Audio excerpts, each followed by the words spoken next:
Our next guest served under President Obama as the 10th U.S. Secretary of Education and now is running for governor in Maryland. Please welcome John King to the South by Southwest live studio.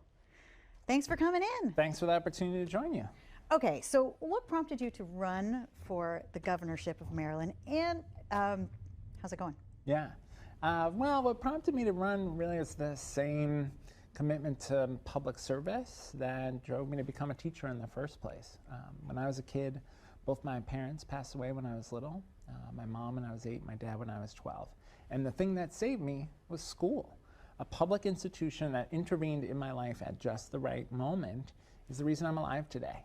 And so I think government can be a force for good in people's lives, and governors are uniquely positioned to make sure that government is helping make people's lives better, not just in terms of schools, but action on climate, economic dignity issues like paid family leave. So I'm excited about what we can accomplish together in Maryland, and it's going well. I've loved getting to travel around the state, talking with folks about the challenges they face, but also the opportunities we have. So you're feeling good about it? I am feeling very good. Yeah, we've got a lot of good momentum, good energy around the campaign. The primary is in June, and we're excited about it.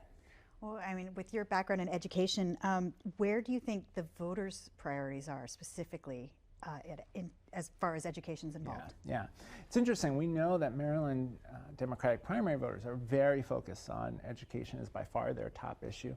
And what I hear as I'm talking to folks on the campaign trail is real concern about the impact the disruption of school has had on their kids over the last 2 years. You know, it's certainly academic concerns, the lost learning opportunities, but it's also the socio-emotional concerns. And certainly as a public school parent in Maryland, I've felt that it was really hard on kids to be isolated from peers, from their teachers. So folks are worried about that. They want to make sure that our schools have the resources to deliver a quality education to every kid in the state. And they want to make sure that schools are equipping students not just with the skills to be successful in careers, but to be good citizens and to be happy people. And so those are the kinds of things that I'm talking with folks about as I travel around the state. It seems that a running thread through everyone right now is empathy, and I think it really comes from that disconnect we've had for the last couple of years. I mean, how are the schools doing in Maryland right now? Have you guys gone fully back? Yeah, so schools have been fully back, although there were challenges, particularly around staffing in the sort of the heart of the Omicron period. But by and large, schools have been in session all year, largely with masks, although some school districts are starting to relax those requirements. I'd say that teachers feel the weight of the last 2 years trying to address the academic needs and the socio-emotional needs of their kids. But there's an optimism, and I think hopefully as we emerge from this latest variant, hopefully we're in for a period of stability, and folks are excited about getting back to some degree of normalcy.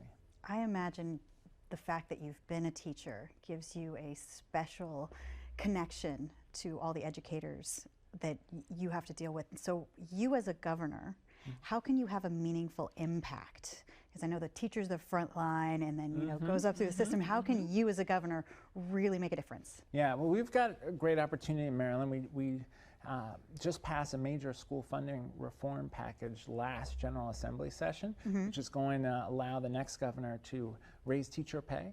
Yeah. Right? Expand pre-K, which we know is critical. Invest in making our high poverty schools community schools with wraparound services to support the many needs that kids and families have. Great. And it'll also be important to build on that, and one of the things I want to do is make sure we put more resources towards school counselors, mental health services, really address the socio-emotional needs that kids are bringing. And I also want us to get to universal child care birth through 5, because we know that good early foundation can make a huge difference in students' long-term success. I mean, we've put it on the shoulders of teachers right now to be everything to the students. They are more than just teaching them, they are taking care of them. That's right. I am really glad to hear that you want to pay them more. Yes, we have to. We have to support our teachers, and we also have to support the other education support professionals in the school building. You know, whether it's bus drivers or the paraprofessional or the person who's, you know, processing payroll at the district office. All of those folks help make school function well. So you're here at South by Southwest to talk about something that's very important, sustainability. So what are your top environmental problems in schools these days? Yeah, well, I maybe wouldn't frame it as problems so much as opportunities for schools to be a part of the solution on the climate emergency we face. So a lot of infrastructure in schools, 100,000 school buildings, 480,000 school buses, 7 billion meals that are served each year, 2 million acres of land. So you think about what you could achieve if schools all had solar panels, if they were all net zero, if all our school buses were electric, if we were replacing asphalt lots with green spaces. There's a lot that schools can do from an infrastructure perspective to reduce our carbon footprint. And then there's all the educational opportunities. Students are going to need to understand the nature of climate change, the science of climate change, but they're also going to have to think about the social studies questions, the societal implications of climate refugees because of natural disasters that are tied to climate. And there's an opportunity to create career and technical education programs that prepare young people for great green jobs, solar, wind, geothermal. So I think of this as an opportunity for the K-12 sector to be a part of meeting one of the greatest challenges facing not just the country, but the world. I mean, I love all of that and totally agree, but it's something that's really expensive. How do you implement this? How do you get this rolling? Yeah. Well, the thing we have to realize as a country around climate action is the cost of inaction. If we don't take action, we can expect intensifying natural disasters that are going to cost billions of dollars, worse hurricanes, more flooding. And sadly, in some communities that are literally underwater because of rising sea levels. So the smart thing is to take action now and to make thoughtful investments. Actually, electric buses, for example, pay for themselves over time and lower energy costs. Today, you can build a net zero school for about the same per square foot cost as building a school that's reliant on fossil fuels. So this is about using our resources better and planning for the future. So we just got to play long game a little bit more. That's exactly right. I feel like the quick action of needing now has really taken over, but I mean, climate is not going to fix itself. That's right. And part of the challenge, I think, for leaders is helping people appreciate the importance of taking action now when something isn't immediately visible to them. But in Maryland, we're seeing flooding now regularly in many parts of the state. I'll talk to farmers who are losing farmland to saltwater intrusion. So increasingly, this is an urgent, immediate problem that people can see in their day-to-day lives. I mean, the pandemic really shined a light on a lot of inequities. Do you think that we've learned a new way to operate schools? And do you think we should always have that virtual learning as an option? Well, look, I think we've made progress, not as quickly as we should have. You know, it's shameful that we had a digital divide before COVID, right? Because that meant for students in low-income families in particular who didn't have access to internet, they were struggling to get that homework done, struggling to do research. They had less access to enrichment resources online. So we had a problem before COVID. COVID obviously exacerbated that. We've done a lot of work in schools across the country to get kids devices, to get families internet access, to get teachers professional development around online learning. That's all good. Still need more of that. And still have work to do to make sure that everybody in the United States has broadband, which today is as fundamental as having electricity. I mean, you need internet access to participate in our modern economy. So progress, more to do, but I think elements of virtual learning will be with us. Part of it will be homework, part of it will be teachers using online learning tools in the classroom. Part of it will be making available to kids courses they could otherwise not take because they wouldn't be offered in their school. You think about the kid in a rural school where there's not enough students maybe to create an AP physics class, but they're able to do it by sharing that AP physics class with kids in 3 other school districts through a blended learning model. So nuts and bolts, how do you plan to make classrooms and facilities more sustainable, healthier? Yeah, so I've said that in Maryland we need to get to, by 2030, all of our schools being net zero buildings. So that's solar panels, that's making sure that we electrify everything in the building. It's in some cases moving to geothermal for heating and cooling. By 2030, all of our bus fleet should be electric. That's hugely important. It also means you got to build the charging stations to make that possible. I think we also need to do the same thing for our higher ed campuses. They all need to be net zero by 2030. And then we've got to commit to the curricular work to make sure that climate change is a part of our curriculum and that we're preparing young people for those good green jobs. We have the chance to have a thriving offshore wind industry in Maryland, but we need the workforce that's ready for that. So what role can students play in creating a greener environment? Yeah. One of the things, I chair a commission on K-12 climate action. It was the work of the commission that led to our South by Southwest session. And over the last year, we've been meeting with folks all over the country, hearing about what they're doing on climate. And one of the things that stood out most is that students are leading. In Salt Lake City, Utah, it was students who persuaded their school district to adopt a climate action plan. We heard from students who've convinced their school district to get electric buses. We've heard from students who insisted that their school district change their approach to new construction so that they're using solar panels.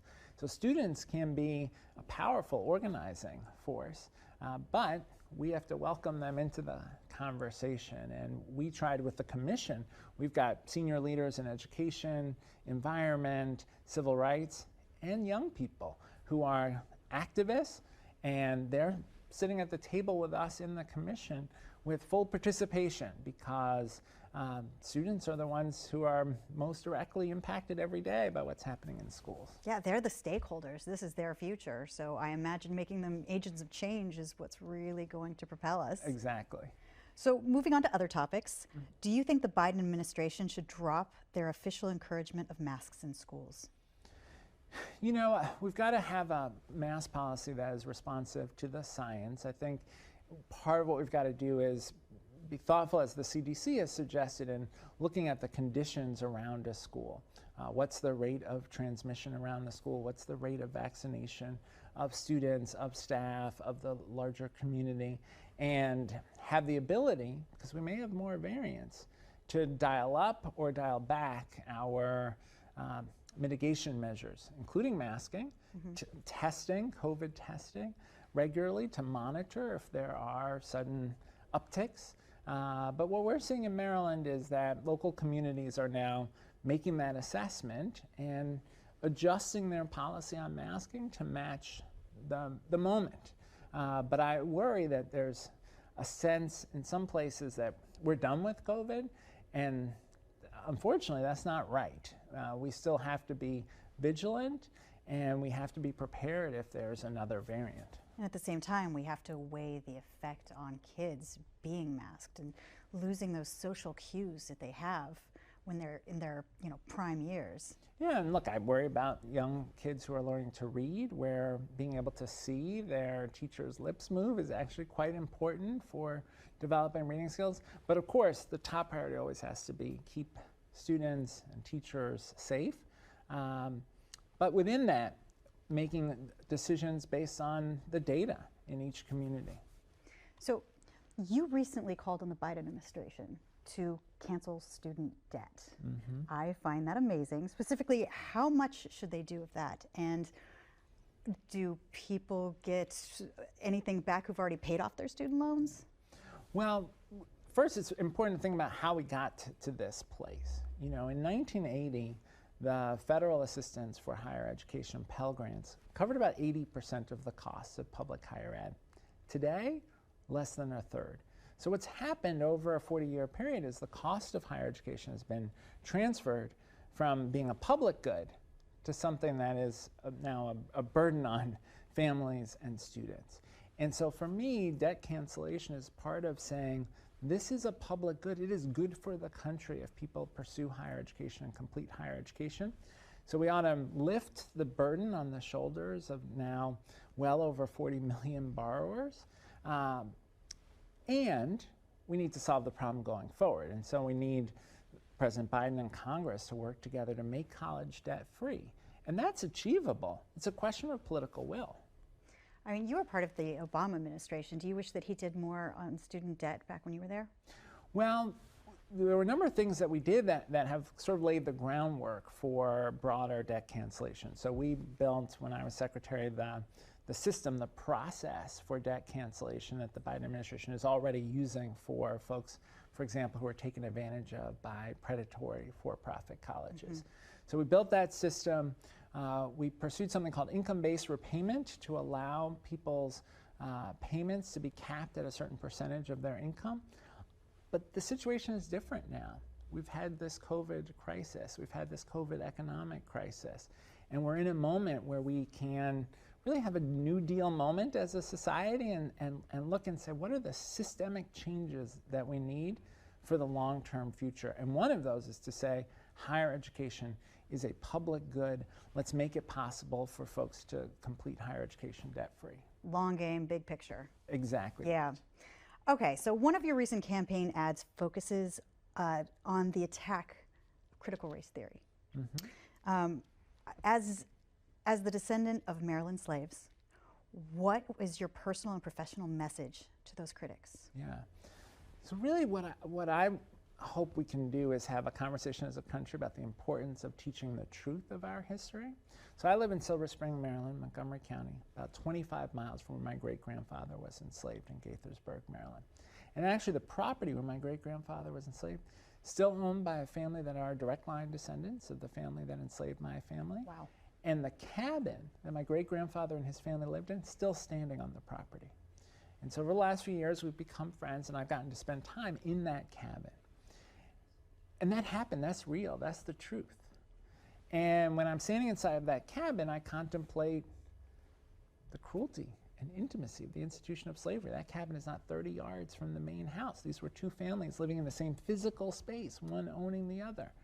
So many of our challenges today are tied to that history of segregation, of redlining, of slavery. So that's real. We have to tell that truth. But it is also true that in my family, we went in 3 generations from enslaved in that cabin to serving in the cabinet of the first Black president. And I believe we're big enough as a country to both recognize where we've fallen short of our democratic aspirations and celebrate the progress we've made. We can do both, and that's really what I hope our schools are doing, is telling that truthful account of our history. So as governor, are you going to be able to help the school administrations be able to fight the backlash that they get? I think so, and it's really saying we need to have a conversation as a state about our history. You know, Maryland is the state of Frederick Douglass, of Harriet Tubman, Thurgood Marshall. We have this incredible history of progress on issues of race. But it is also true that Maryland is a state that the early economy was built on slavery, and we have to acknowledge that. Maryland was a state where redlining was used to create segregated housing. We have to grapple with that. And my experience talking with folks around the state is people are comfortable with having a truthful conversation about our history. And I think as educators, we need to lean in and really bring parents into the conversation about teaching and learning. So I feel like you are the right person to ask this question to. What kind of advice do you give schools that have to deal with race? How would you advise them? Yeah. Well, a couple things. One is it's a hard issue in our country, always has been. And so we need grace as we have these conversations, but we have to have them. And we have to bring parents and students into the conversation, both about our challenges today and, again, that progress. We also have to be vigilant about making sure that we have equitable opportunities in our schools. So we have to ask, who's in the advanced placement class? Are all students getting access to that opportunity? You know, who's in the high quality career and technical education class? Are all students getting access to that opportunity? Who's getting in trouble at school? Who's getting suspended?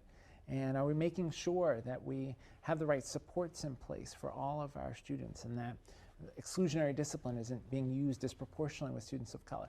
We have to hold up a mirror continuously and ask, are we creating opportunity for all of our students? And are we engaging all of our kids and families? I mean, Maryland's proximity to Washington, D.C. makes me feel like your constituency is very hot with politics because it's right there. Do you feel like these are going to be things that you are going to have in conversations trying to run for governor?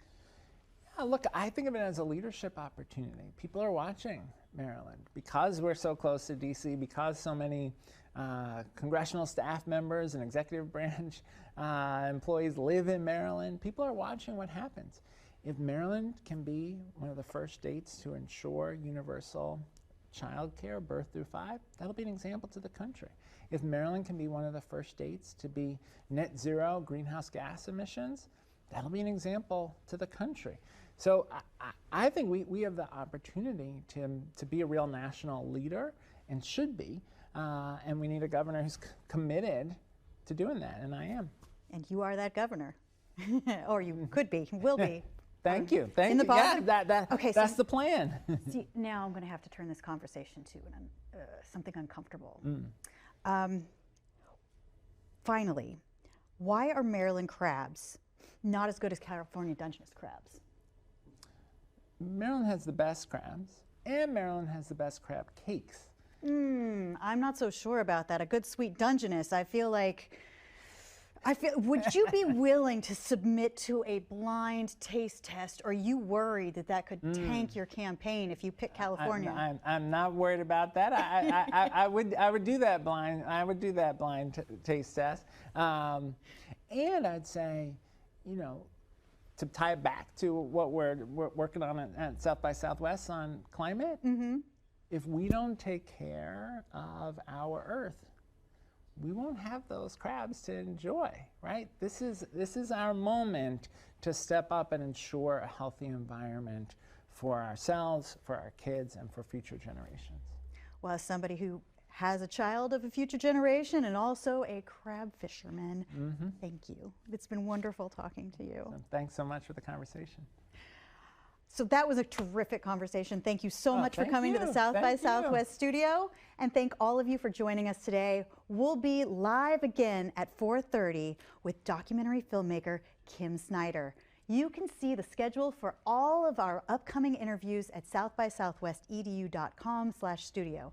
And you can watch all of our studio interviews on the South by Southwest EDU TV app, available on Apple TV, Roku, Android TV, Amazon Fire, and of course, iOS and Android mobile devices.